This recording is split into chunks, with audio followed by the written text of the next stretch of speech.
वो जो बैठा ट्रंप है, जो आधा घंटे पहले ऑपरेशन सिंदूर के सीज फायर की घोषणा कर रहा है, उसको अपनी तरफ से सारी जानकारी देनी है। बोले यही तो बवाल है, क्या हम गुलाम हैं क्या अमेरिका के? वो पहले सूचना क्यों दे रहा है, हम क्यों नहीं दे रहे? मैं बार बार चिल्ला चिल्ला के एक बात कह रहा हूं, भाई साहब आपने अमेरिका पर सैंक्शन नहीं लगाए थे, आप पर उसने लगाए थे।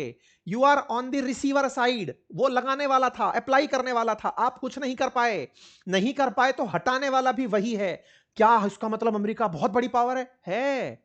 आप इस बात को स्वीकारते क्यों नहीं हो? अरे भाई हमारी खुद की अस्मिता का सवाल है, हम अपने आप को छोटा समझते हैं, इसलिए नहीं समझ पाते क्योंकि सब अमेरिका सामने तो क्या हम नहीं है क्या? अरे आप बहुत कुछ हैं, लेकिन जिस तरह से गुंडई वो करके चल रहा है वो पूरी दुनिया एक्सेप्ट कर रही है। दुनिया के देश त्रस्त हैं, सब तरफ से कहानी यही है। एक का राष्ट्रपति उठा लिया, एक का क्षेत्र छीनने की धमकी दे दिया, समझ नहीं आया, उसने पूरी दुनिया को झाड़ फूंक मार दिया यार। कनाडा को हर दिन कह रहा है कि तुम गवर्नर बन जाओ हमारे भाई हैं। मार्क कार्नी को तो हर दिन ट्रोल कर रहा है कि सुनो 51वां राज्य बना दे कनाडा को। मतलब हद तो यह चल रही है कि उसने पूरी दुनिया को झाड़ी मार दी है। ऐसे में हम कहां खड़े हैं? हम खड़े हैं कि भाई हम पावर भी बड़ी वाली हैं, 140 करोड़ की आबादी लेकर बैठे हैं। हमारी आबादी, आज आपको अगर इस बात का बुरा लग रहा है ना अंदर से 1% भी कि अमेरिका हमारे साथ ये क्यों कर रहा है, मैं बार बार आपसे बोलता हूं कि अंदर के इस घमंड को ना, इस गुस्से को, जो जलालत हो रही है ना इंडियंस को अमेरिका के इस नेचर से, पहले तो इस जलालत को फील करो, डिनाय मत करो। अगर कोई आपको छोटा फील करा रहा है, फील करो कि हां भाई हमको छोटा फील करा दिया। अब क्या करें? मेहनत करो। कितना मेहनत करें? निकलो ना भाई उससे आगे, किससे? अमेरिका से निकलिए ना। क्यों नहीं इस बारे में विचार कोई कर रहा है? बैठ करके नहीं, उसने हमको नीचा दिखा दिया, अरे कोई शादी थोड़ी चल रही है फूफा जी नाराज हो गए। सच है भाई, ये वो कर रहा है। आज चाइना वाले हमारे साथ 1991 में सेम लेवल पर खड़े थे, आज दुनिया की दूसरी बड़ी अर्थव्यवस्था बनकर बैठे हैं। अमेरिका भी 145 से धाड़ से उनको नीचे ले आया, पता है कि भाई नहीं बिगाड़ सकता उसका कुछ। तो हम सबको ना पहले इसको खून के घूंट की तरह पीना पड़ेगा। कभी जर्मनी ने वर्साई की संधि को फर्स्ट वर्ल्ड वॉर के बाद ऐसे ही पिया था, तब जाकर इतना तेजी से उठा कि सेकंड वर्ल्ड वॉर तक करने पहुंच गया था। भाई साहब पहले समझो कि हमारे साथ कुछ गलत हुआ है, और सरकार को मानना चाहिए कि हाँ भाई साहब हो गया, अब क्या करें। लेकिन ठीक है, पॉपुलरिस्टिक सरकारें जब होती हैं तो अपने आप को पहले लीडर दिखाती हैं कि नहीं साहब हम खींच के चल रहे हैं। खैर ये एक अलग नेगोशिएशन का, अलग डिस्कशन का पार्ट है। फिर से लौटते हैं, as of now trade deal के अंदर चल क्या रहा है। तो साहब सबसे बड़ी बात ये 25% टैरिफ 7 तारीख से हमारे ऊपर नहीं लग रहा। कौन सा वाला? रूस से तेल खरीदने वाला। इसके बदले वो क्या बोला? इसके बदले वो ये बोल दिया कि मैं तुमसे 25% वसूलूंगा अगर तुमने फिर से रूस से तेल खरीदा। क्या भारत ने रूस से तेल खरीदना बंद कर दिया क्या? अभी तक तो नहीं किया। तो फिर तो भाई साहब इन्होंने अनाउंसमेंट करके हम पर एक ऑब्लिगेशन डाल दिया कि तुमको मैंने कहा था कि रूस से तेल खरीदना बंद कर दो, नहीं फिर से 25% लगाऊंगा। तो भारत वालों को सही मायने में 50% से 25 की जो खुशी हो रही है वो फिलहाल इस बयान पर हो रही है। आगे से ये 25 का 18 रह जाएगा, इसकी कोई तैयारी करने की आवश्यकता नहीं है, क्योंकि वो फिर से 25 घुसाएगा, ये तय है। क्योंकि भारत रूस से तेल खरीदना शायद ही बंद करे एज ऑफ नाउ, यानी आज की स्थिति कुछ ऐसी बनी। खैर अभी आएंगे उस सब चीज पर। खैर मैं ज्यादा सारी बातें एक साथ बताता चल रहा हूं। आइए, अब सवाल क्या होता है भारत के बारे में, जब ट्रंप ये बयान देते हैं कि मैंने भारत पर नजर बनाने के लिए एक ट्रेड फोर्स बना ली है, टास्क फोर्स बना ली है, जिसमें अमेरिका का वाणिज्य मंत्री, उनका विदेश मंत्री, उनका वित्त मंत्री सब बैठ कर निगरानी करेंगे कि बताओ आपने तेल खरीदा या नहीं। तो ये क्या किया? ये हम पर टास्क फोर्स गठित करके बिठा दिया। अब खाला खेला यहां से शुरू होता है। क्या होता है साहब? 6 तारीख को यह अनाउंसमेंट आता है पीयूष गोयल जी के पास में। 6 तारीख के दिन ही यह खबर आती है कि ट्रेड डील के अंदर क्या क्या फाइनल हुआ है। दोनों टेबल की तरफ से ट्रेड डील का एक डिटेल डॉक्यूमेंट व्हाइट हाउस के ऑफिशियल उस पर डलता है, वेबसाइट पर डलता है कि सुनो इस तरह की घटना हुई है।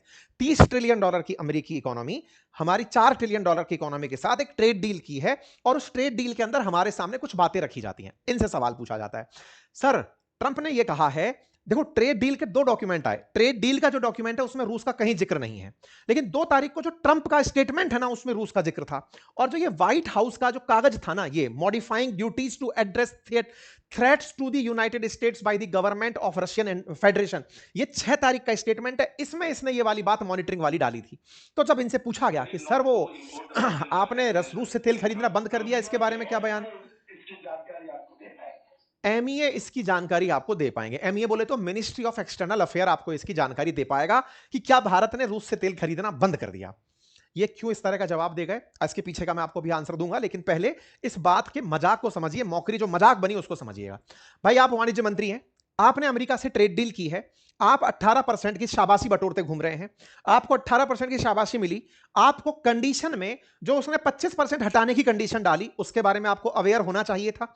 आपने तत्काल प्रभाव से बॉल उठा करके विदेश मंत्री के गोले में डाल दी। जिनको इस ट्रेड डील की कानो कान खबर ही नहीं थी, उठा करके आपने वहां डाल दी।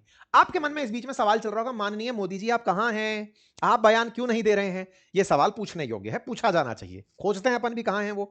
आइए इसके अलावा फिर इनसे इस सवाल को पूछने के लिए खड़ा कर दिया जाता है। ये बिल्कुल ऐसा हुआ कि शायद मोदी जी ने पीयूष गोयल जी से कहा कि बेटा सुनो सवाल, ट्रेड डील का तुम क्रेडिट खाए हो ना कि मैं ट्रेड डील करवाया हूं, जा अब तू थोड़ा सवाल झेल। इनको ले लिया गया। इन्होंने पिछले 2 महीने में जितनी मेहनत इकट्ठी करी थी ट्रेड डील करने में, लगातार नेगोशिएशन में, अमेरिकी नाराजगी 50% से लेकर 18% तक लेकर आने में, अमेरिका के साथ बैकडोर लेवल पर चर्चाएं करने में, सरगई गोर के साथ बातचीत करने में, जो भी इन्होंने मेहनत की वो लाकर कहां पे खड़ी हो गई? बताओ भाई साहब, आपने रूस के साथ ट्रेड डील का क्या किया? फिर इन्होंने उठाकर कह दिया कि देखो ये एमईए का पार्ट है, वो बताएगा रूस से तेल खरीदना बंद हुआ कि नहीं। हर जगह आस्क एमईए, जाइए और मिनिस्ट्री ऑफ एक्सटर्नल अफेयर से पूछिए। अब इस बीच में खेला क्या हुआ, पीयूष गोयल जी ने विदेश मंत्रालय का नाम लिया, लेकिन विदेश मंत्रालय के नाम के पीछे की कहानी क्या है उसको भी जान लेते हैं। इस ट्रेड डील के दौरान ही विदेश मंत्रालय से यह सवाल पूछ लिया गया था। ट्रंप का ट्वीट कब का था? 2 तारीख का। सवाल क्या पूछ लिया गया था कि सर वो रूस से तेल खरीदना बंद कर रहे हैं क्या?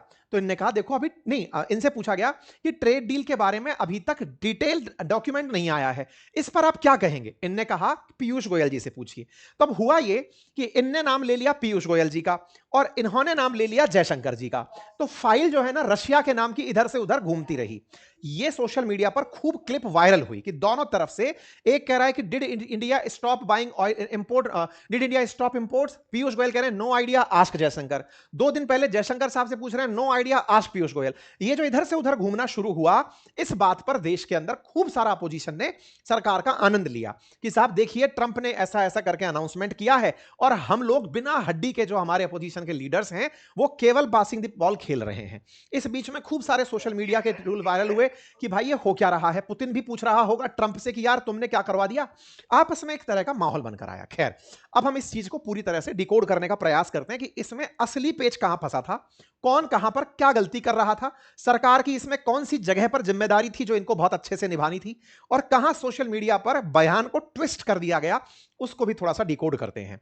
पहले ही आगे बढ़े उससे पहले इसको समझ लेते हैं। ये जितना भी मामला फैला है, सरकार को पहले ही जिम्मेदारी के साथ आकर के प्रधानमंत्री के माध्यम से अनाउंसमेंट करा देना चाहिए था। वैसे ही जैसे यूरोपियन यूनियन के साथ में ट्रेड डील होने के बाद मदर ऑफ ऑल डील के समय प्रधानमंत्री नरेंद्र मोदी जी ने आकर के राष्ट्र को संबोधित किया था 27 जनवरी को, अगर आपको याद हो तो। बिल्कुल वैसा ही संबोधन प्रधानमंत्री का आना चाहिए था। देश को उम्मीद प्रधानमंत्री से वही वाली थी कि साहब इतनी बड़ी डील अगर हो गई है तो आकर अनाउंस करिए। क्यों नहीं किया, इसके पीछे आप और हम खूब सारी विस्तार से व्याख्या कर चुके हैं। करने का ना करने के पीछे का रीजन है ट्रेड के डील के अंदर अभी भी हस्ताक्षर होना बाकी है। मार्च में होगा। जो काम 26 जनवरी को यूरोपियन यूनियन और इंडिया के बीच में हो गया, वो अमेरिका और इंडिया के बीच में मध्य मार्च में होगा। अभी तक वो हस्ताक्षर सेरेमनी नहीं हुई है। जो चल रहा है ये ट्रंप का ढुलाया हुआ रायता है। ट्रंप को मजा आता है। भारत की पॉलिटिक्स में ट्रंप को गजब इंटरेस्ट है। आप पूछेंगे ऐसा भी क्या है? फॉलोअर का गेम है भाई, उसको भी व्यू के पैसे मिलते हैं, सोशल मीडिया पर रीच मिलती है। भारत 140 करोड़ की आबादी, हर 5वां धरती पर आदमी भारतीय है। सबके बीच में चर्चा ट्रंप के नाम पर भारत की और भारत के नाम पर ट्रंप की होती है। भाई सेलिब्रिटी वो अलग लेवल पर, अहम ब्रह्मास्मि वाले शिखर पर पहुंच चुका है, वो अलग लेवल पर चल रहा है। भारत का नाम लेकर के उसने टीआरपी बटोरी है। आपको लगेगा टीआरपी का भूखा है क्या वो आदमी? भाई साहब मत पूछिए, उसको परम सुख है इस चीज का। खैर, फिलहाल के लिए भारत कोई भी बयान देने की स्थिति में क्यों नहीं है? क्योंकि हाथ में अभी कुछ नहीं है। अभी तक जो भी है वो बयान है, प्रधानमंत्री मोदी का ट्वीट है। क्योंकि हस्ताक्षर नहीं है। उसने हटा दिए, हमने मान लिए, उसने कहा, हमने कर दिया। बार बार अपोजिशन इसी के मजे ले रहा है। सर जी बता क्यों नहीं रहे हो, क्या हुआ है? सर जी बता क्यों नहीं रहे हैं? सर जी के हाथ में कुछ नहीं है। ठीक है साहब, चलिए आगे बढ़ते हैं। अब इसको कैसे है, थोड़ा सा इसको समझिएगा। देखो, वाणिज्य मंत्रालय की जिम्मेदारी थी कि वो ट्रेड डील की शर्तों को प्रॉपर तरीके से डिस्क्लोज करे। अगर आपके सामने 25% कंडीशनल प्रकार से राहत मिली है तो इसको 50 से 18 होना कह करके तालियां मत बजवाओ। असल में आप 25 से 18 करवाने में कामयाब हुए हो, 25% तो कंडीशनल है। अगर आप रूस से तेल खरीदना बंद करते हो तब 50 से 18 रह जाएगा। तो आपने जो 50 से 18 को बड़ा दिखाने के लिए कि देखो हम कहां से कहां ले आए, जो कंडीशनल कारनामा किया, उस बॉल को इन्होंने विदेश मंत्रालय पर डाल दिया। यह वैसी चीज है कि एक बच्चे ने बहुत मेहनत करके मेरिट में आने का प्रयास किया, लेकिन अपने नंबर ज्यादा बताने के चक्कर में कि सुनो मैंने इतना पहाड़ फोड़ दिया, उसको बताने के चक्कर में लटपटा गया। पहले अमेरिका हम पर 3% टैरिफ लगाता था, 3.5% टैरिफ था, अब लग रहा है 18%। दिखाना क्या चाहिए इनको, दिखा क्या रहे थे, 50 से 18 ले आए। 50 से 18 में कंडीशनल क्या हो रहा था, 25% हमारे ऊपर प्रतिबंध का है, वो हटाया है रूस से तेल ना खरीदने पर। सारा मामला कहां फंस गया, वाणिज्य मंत्रालय के प्रेजेंटेशन पर। किसके ऊपर जबरदस्ती आकर बॉल गिर गई, विदेश मंत्रालय के ऊपर। खेल कहां से हुआ समझ में आ गया आप लोगों को, किसने खेल कर दिया, भाई साहब पीयूष गोयल जी ने। तो ये फेलियर किसका है, क्या पीयूष गोयल जी का, नहीं, तो फिर सरकार का। क्यों, क्योंकि सरकार को बैठ करके इन दोनों के बीच का कॉमन रूप से वो देना चाहिए था। और वो कौन काम कर पाता है, इन सारे कैबिनेट नेताओं का लीडर, देश का प्रधानमंत्री।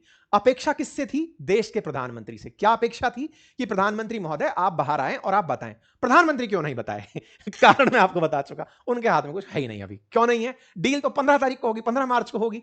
वो अभी अनाउंसमेंट किस बिहाफ पर करें, वो सोच रहे हैं कुछ बड़ा होगा उस दिन करेंगे। बड़ा से पहले ही रायता कौन ढोल दिया, डोनाल्ड ट्रंप। स्थिति समझ में आ गई, पासिंग दी बॉल चल रहा है भाई साहब, लोग चेयर चेयर खेल रहे हैं, चारों तरफ घूम रहे हैं कि कौन जाकर के पहले बैठेगा, वो चल रहा है साहब। ठीक है साहब, तो ये देखिए जो मॉनिटरिंग एंड रिकमेंडेशन वाली बात। अच्छा, अब अपोजिशन किस बात पर नाराज हुआ, और बिल्कुल सही भी है, लाजमी भी है कि भाई एक बात बताओ, इस देश ने तो अमेरिकी प्रतिबंधों को बहुत बहुत झेला है। भारत ने वो समय भी जिया है जिस समय पर अमेरिका ने हमारे न्यूक्लियर टेस्ट के ऊपर प्रतिबंध लगाए थे, और हम तब भी सरवाइव कर गए थे। अरे हम तो 50% पर भी सरवाइव कर रहे थे, अब क्यों पीछे हटे। तो अपोजिशन बार बार सवाल यही कर रहा है कि सुनो भैया, ये जो मॉनिटरिंग और रिकमेंडेशन वाली जो बातें हो रही है ना, कैसे वो मॉनिटरिंग करेगा, है कौन वो जो हम पर मॉनिटर कर रहा है हमको। देखिए बिल्कुल सही बात है, और भारत को ना ये बात समझने की आवश्यकता है, दुनिया को भी और हम सभी दर्शकों को भी ये समझने की आवश्यकता है, ये मॉनिटर करने वाला होता कौन है। ये सवाल खुद प्रधानमंत्री नरेंद्र मोदी जी ने भी एक बार आपकी अदालत में रजत शर्मा जी से कहा था, मतलब आंसर दिया था। इंटरनेशनल प्रेशर पर मोदी जी खुद 2013 में कहे थे एक इंटरव्यू के अंदर कि इंटरनेशनल प्रेशर तो इंडिया क्रिएट कर सकता है, कोई हम पर क्या क्रिएट करेगा। तो भाई साहब मोदी जी का जो बयान है वही अपोजिशन इस समय लेकर आ रहा है। सवाल पूछे जा रहे हैं, सर ये कैसी ट्रेड डील है, आपने ट्रेड का टैरिफ 18% झेल करके भी उनको 0% दिया, फायदा तो आपने उनका किया।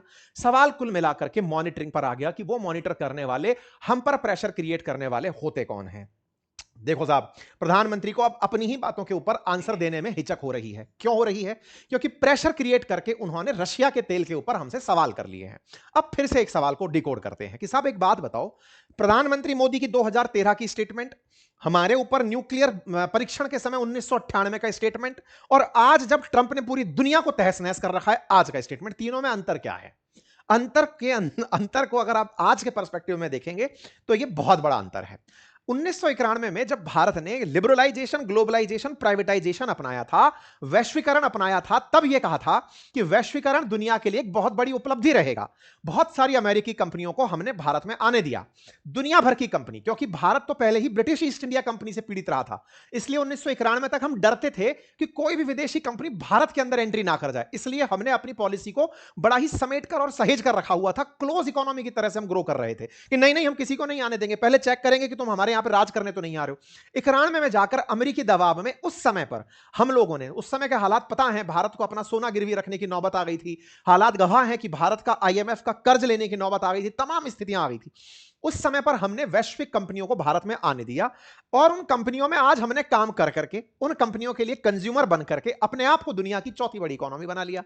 यह बात अब चुभ रही है उन्हें जिनकी कंपनियां भारत आई थी। सोचा तो क्या था उन्होंने सोचा यह था कि कमा के लौटेंगे, लेकिन भारत उन्हीं को सीख करके अपना रिप्लेसमेंट तैयार कर लिया। अब का भारत अलग था क्योंकि स्वतंत्र था। स्वतंत्र भारत ने बड़े ही सहेज के कदम रखे थे।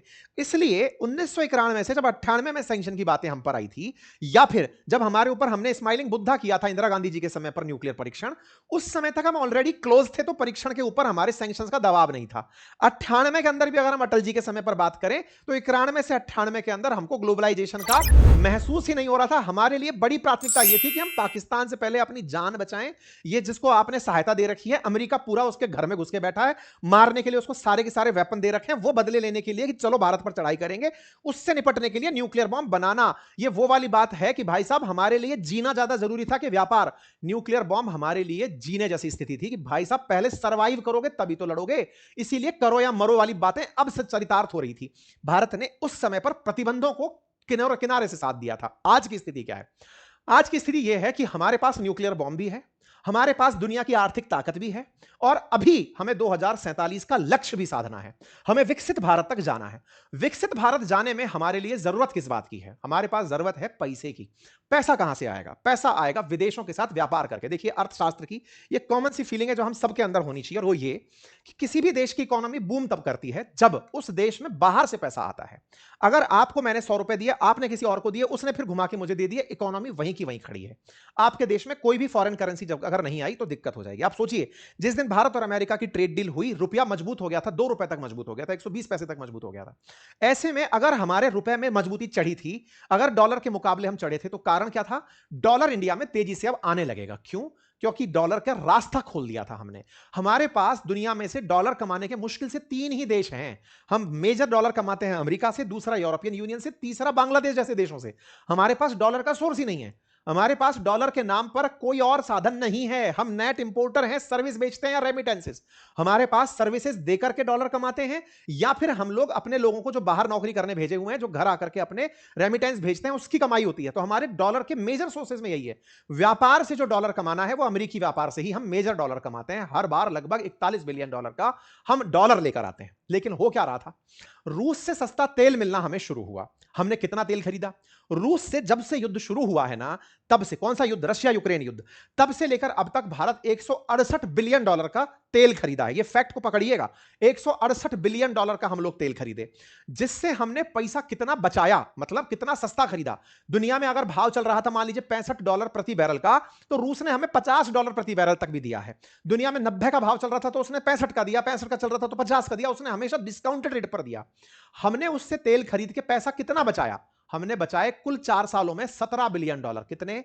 $17 बिलियन। यह एक अच्छी डील थी। कब तक अच्छी थी? जब तक बाइडेन अमेरिकी राष्ट्रपति थे।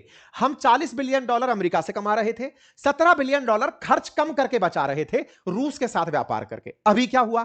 अमेरिका ने हमारे उन पैसों पर, कौन से वाले? जिसको हम अमेरिका से कमाते थे। अमेरिका हम पर कितना टैरिफ लगाता था? अप्रोक्सीमेटली 3% टैरिफ लगाता था। बढ़ा के कितने कर दिए? सीधे 50% टैरिफ। इससे हमारे एक्सपोर्ट अमेरिका के लिए घट गए। तो जो $17 बिलियन हम रशिया से 4 सालों में बचाए, उसने एक झटके में साल भर के अंदर नीचे ला दिए। स्थिति क्या बन गई? कमाने क्या निकले थे? कमाने निकले थे भाई साहब डॉलर। दे बैठे डॉलर। किसके चलते? ट्रंप की नीतियों के चलते। वो भाई कुल व्यापारी आदमी है, एकदम कैपिटलिस्ट आदमी है। उसको समझ में आता है कि कौन सी नस दबाऊंगा, ये खट से चले आएंगे। भाई हर देश अपने हितों की रक्षा कर रहा है। रूस भी अपने हितों की रक्षा कर रहा है। रूस ने ना तो हमें मुफ्त में तेल दिया, रूस ने हमारी जो भी सुरक्षा आज तक दी है उसके बदले पैसा लिया। रूस के लिए भारत भी तो एक बाजार है। भारत भी तो उसके वेपन फ्री में थोड़ी लेता है। रूस की अगर बात की जाए तो जो S-400 भारत को बेचा है, वो भारत के दुश्मन चाइना को भी बेच के बैठा हुआ है। जो इंजन भारत को दे रहा है फ्लाइट के, वही इंजन वो चाइना को भी दे रहा है। चाइना वाले उधर से पाकिस्तान को दे रहे हैं। वो तो व्यापारी बनकर बैठा है, पैसा कमा रहा है। हमको जो पक्ष की बात रखनी थी कि भाई रशिया के साथ हमने धोखा कर दिया, नहीं कर दिया, वो एक अलग आर्ग्यूमेंट है। पर यहां खेला कहां फंस गया? प्रधानमंत्री मोदी जी आते हैं गुजरात से, वो भी व्यापारी आदमी। उन्होंने व्यापार को कहां से जोड़ा? उन्होंने जोड़ा कि साहब लीजिए, उधर से ट्रंप से कमाएंगे, इधर से रशिया से कमाएंगे, भारत एक बड़ी इकोनॉमी बनेगा। ट्रंप और बड़ा व्यापारी आ गया। दोनों लोग एक दूसरे के मजे लेते हैं नेगोशिएटर करके। He is a good negotiator, he is a good व्यापारी है ना जी। तो व्यापारियों ने एक दूसरे की पकड़ ली कि भाई तुमको तो बेटा पता है कि ज्यादा पैसा तुम हमसे कमाओगे, अब सुनो तुम्हारे पैसे के ऊपर हम रोक लगाते हैं, तुम खिंचे चले आओगे। क्यों? क्योंकि ट्रंप को दुनिया में इस समय जो सबसे बड़ी जलालत मिल रही है, वो किस बात पर मिल रही है? वो रशिया यूक्रेन युद्ध नहीं रुकवा पाया। जिसने चुनाव प्रचार में यह कहा हो कि मैं रूस यूक्रेन युद्ध रुकवा दूंगा, वो नहीं रुकवा पाया। रूस यूक्रेन युद्ध रुक गया होता तो आज रूस के ऊपर से प्रतिबंध खुद ही हट गए होते। तो भारत ने ट्रेड डील मार्च में क्यों करी है? ट्रेड डील मार्च में साइन क्यों कर रहा है? इसके पीछे का कारण यह है कि अभी ट्रंप ने रशिया को भी अल्टीमेटम दिया हुआ है कि सुनो तेल खरीदना तो तुमसे बंद करवा रहे हैं, तुम्हारा पैसा आना रुकेगा, तुम आओ तो सही यूक्रेन के साथ ट्रेड डील करो, वो करो, एग्रीमेंट करो कि युद्ध नहीं करोगे। ये दोनों युद्ध रोकेंगे, तत्काल प्रभाव से रूस पे से प्रतिबंध हटेंगे, प्रतिबंध हटेंगे तो रूस से भारत तेल खरीदना फिर से जारी रख लेगा। भारत ने असल में मार्च तक के लिए टाइम बाई किया है, तेल नहीं किया है। हम समय खरीद रहे हैं कि रूस वालों तुमको हमने, इसीलिए रूस से जब सवाल पूछा गया कि भाई साहब आपसे तेल खरीदना बंद कर रहे हैं, उन्होंने कहा कि हमारे पास तो कोई कारण ही नहीं है, भारत हमारे साथ क्यों करेगा ऐसा, रिकंसीडर करने की हमारे साथ तो आवश्यकता नहीं। मिनिस्ट्री ऑफ एक्सटर्नल अफेयर से पूछा जा रहा है, उन्होंने कहा कि ऐसा कुछ भी नहीं है, भारत अपनी आवश्यकताओं की पूर्ति करेगा। ये सब लोग जो बयान दे रहे हैं, ये क्यों दे रहे हैं? कोई ये क्यों नहीं बता रहा कि 15 मार्च तक का इंतजार करो, अभी तो ट्रेड डील होना बाकी है, इस बीच में फिर से बिहाइंड द सीन अमेरिका से डील होनी है। क्या होनी है कि भाई सुनो थोड़ा बहुत तेल तो खरीदने दो यार, चाइना अमेरिका से डील। अब भारत इंतजार वेट एंड वॉच का किस पे कर रहा है कि एक बार रशिया यूक्रेन बैठ करके शांति स्थापित कर लें, तो इनकी शांति से प्रतिबंध रूस पर से हटे, हम तेल भी कमा पाएं और अमेरिका के साथ व्यापार भी कर पाएं। तो खेला जो है ना वो बहुत ही ज्यादा कॉम्प्लेक्स है, जिसे आप बहुत सिंपल समझ रहे हैं, ये सिंपल है नहीं। फिर आप